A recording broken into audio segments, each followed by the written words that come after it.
Oh, əmilərin əmisi gəlib. Əmi dırmıqdan yabadan olmur ki. Əmi belə orada. Nətəsiz? Yenə gəlmişsiniz bir var yox. Əmi gəldi. Nəsin əmi? Sağ ol. Sən Gəl maşını. iPhone gətirdim sənə. Getmişəm. Ha? iPhone. Ha. Araq getmişəm sənə. Arağı neyəm? iPhone deyirəm. Yox, araq. Yox əmi. Yaxşı, sən bir iPhone verəcəm. Yox, indi onda belə eləyək. Qulaq as. Mən də demişəm ki, cəmaata əmim gəlir, iPhone gətirir mənə. Mən sənə telefon vereyim, yalandan güya oradan çıxardırsan qutunu. İçində telefon var ha, içində telefon var. İçində varmı telefon? Hə, var.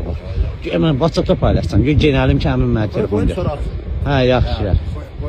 Əmim mənə telefon gətir. Əmi belə olur, əmi belə olur. Getməmiş olaram mı? Hanı telefon? Aç görə için. iPhone getmişəm sənə. Sən verənə şükür, aç görə, içinə baxın. Hanı iPhone? Bu nədə? Sən mənə iPhone gətirərsən hə. Sən mənə iPhone gətirərsən. Bu nə verməyədim də ya. Sən mənə iPhone gətirərsən sən. Lobiyə yeyib mənə iPhone gətir, sən nə desən. Telefon. Telefondan onu saxlar onu var buz kimi de. Ay o taksi ilə get. Nə taksi? Ay o iPhone gətirsən nə də. Mən gələm yaxşı gəl. Zəngiləmiyim ha. Yox gəl. Gəlim getdik. Sağ olsun. Yox aparmıram. Yaxşı da adam mən gidə gözmə. Gəl sən təzə maşının yanına gəl. Oldu nə? Aha nə Hamusdan qalmışam gəl. Oldu nə? Gəl. Oldu nə? Ha, de budur. Ha, saxla. Oldu nə? Saxla. Ha, budur. Bu yetincədir. Bu gəl.